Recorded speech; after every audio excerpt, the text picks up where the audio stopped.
Recently, Microsoft did something it hasn't done in over a decade. It pulled every single engineer working on new features and reassigned them to fix critical quality problems. This is a company-wide directive that came from the highest levels of Microsoft. The directive was clear: stop building new things and start fixing what's already broken.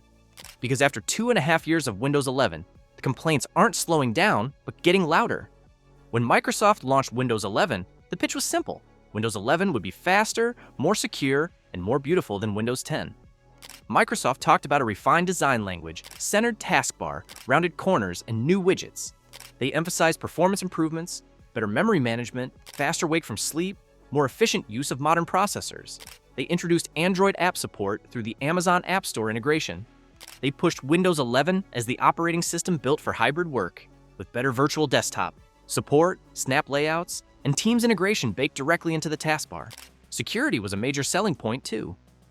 Windows 11 required TPM 2.0, secure boot, and specific processor generations, controversial requirements that locked out millions of older but perfectly functional computers. Microsoft argued this was necessary for modern security standards. The company positioned Windows 11 as a fresh start, learning from Windows 10's mistakes. Updates would be annual instead of biannual, reducing disruption. The experience would be polished, consistent, and stable. That was the official narrative. That was what users were told to expect. But within months of release, security researchers and everyday users started documenting something very different. Independent testing from Tom's Hardware, PC World, and multiple YouTube tech channels showed that Windows 11 was often slower than Windows 10 on identical hardware, particularly for gaming. Frame rates dropped, load times increased. Culprit was a combination of factors: the new virtualization-based security features that were enabled by default, inefficient thread scheduling on AMD processors, and bloated background processes that consumed more RAM than Windows 10 ever did. Then came the stability problems. Major updates, the kind Microsoft promised would be carefully tested and rolled out just once a year, broke basic functionality. The 22H2 update in September 2022 caused file copy operations to slow to a crawl for some users. The 23H2 update in late 2023 triggered widespread reports of blue screen of death errors, particularly on systems with certain Intel drivers. Printers stopped working, USB devices disconnected randomly, Wi-Fi connections dropped for no reason.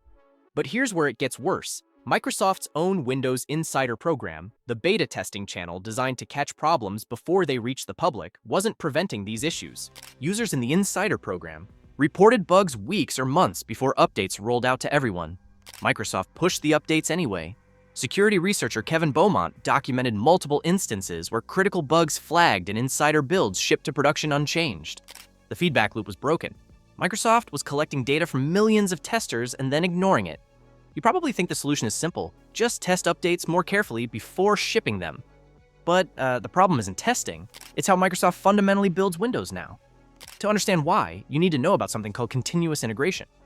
For years, Microsoft has operated on a model where hundreds of teams work on different parts of Windows simultaneously, integrating their code constantly into a shared build. This allows faster development but creates a massive coordination problem. When one team's code conflicts with another's, things break. And with Windows 11, those breaks started shipping to users. The European Union's digital rights group, NOIB, and the UK's Information Commissioner's Office both raised concerns about Windows 11's data collection practices, which increased compared to Windows 10. The operating system sends detailed telemetry back to Microsoft by default, including app usage data, browsing history from Edge, and diagnostic information that researchers found could be used to fingerprint individual machines. Users can reduce this data collection, but not eliminate it entirely without breaking Windows Update. The Electronic Frontier Foundation published a detailed report in 2023 explaining that Windows 11's required diagnostic data setting still transmits more information than most users realize, including which programs they use and when. Microsoft argues this data is essential for improving Windows, but the lack of true opt-out contradicts the company's messaging about user control. So, what happens when these problems affect ordinary people? Take the example of a small business owner running a dental practice. They upgraded to Windows 11 because Microsoft's support for Windows 10 ends in October 2025, and they wanted to stay ahead.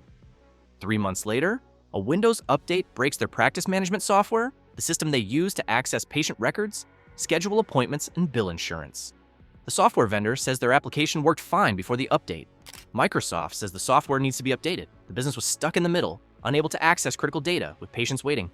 Or consider a freelance video editor working from home. They've got a project due in 48 hours. Windows 11 pushes an update overnight. And the next morning, their primary editing software crashes on launch, and they try rolling back the update, but Windows has already deleted the rollback files. It does this automatically after 10 days to save disk space. The video editor spends 6 hours troubleshooting instead of working. They miss their deadline, they lose the client. These are patterns documented across Microsoft's own support forums, Reddit's Windows 11 community, and independent tech support sites. The human cost isn't dramatic explosions or hacked bank accounts. It's the slow erosion of trust and productivity. It's professionals who depend on Windows for their livelihood, suddenly finding their tools unreliable. It's the feeling that your computer is no longer fully under your control. Microsoft's response has been a mix of defensive and reactive. After the file copy slowdown in 22H2, the company released a patch 3 weeks later. That's 3 weeks of users struggling with basic file operations, posting workarounds on forums, and questioning whether they should have upgraded at all. After widespread complaints about performance, Microsoft published guidance on disabling VBS, essentially admitting the security feature they required was causing problems. Think about that for a moment.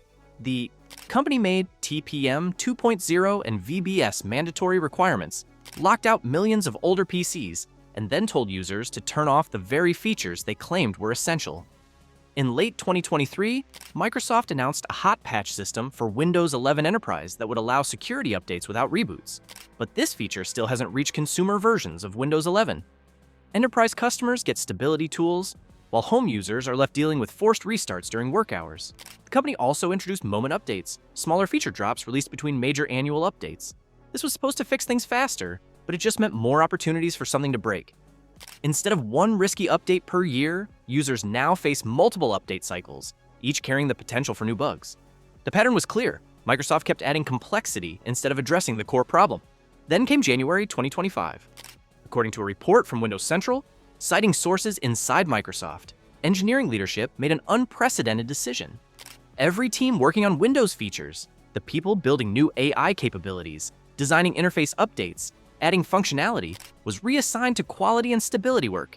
The initiative, reportedly called Windows Quality Initiative internally, wasn't about a specific bug.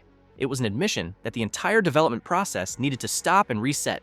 Microsoft hasn't made an official public statement with this exact language, but the company's engineering blog posts from early 2025 show a sudden shift in priorities, with multiple entries focused exclusively on reliability improvements, update rollback capabilities, and testing infrastructure.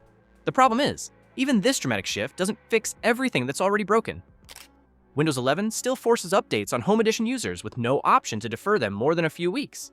The rollback window is still just 10 days, and many of the performance issues stem from architectural decisions, like the way Windows 11 handles memory management or background processes. That can't be patched quickly. Now, the question is, what can you do if you're stuck with Windows 11 right now? First, go to Settings, then Windows Update, then Advanced Options, and select. Get the latest updates as soon as they're available. Make sure this is turned off. This keeps you on the more stable general release channel instead of getting updates immediately. Second, if you're on Windows 11 Pro, go to Settings, Windows Update, Advanced Options, and then pause updates. You can pause for up to 5 weeks at a time. Use this when you have critical work deadlines coming up. Third, disable unnecessary background apps that drain performance. Go to Settings, then Apps, then Startup, and turn off anything you don't need running at boot. Many programs enable themselves automatically without asking. Fourth, adjust telemetry.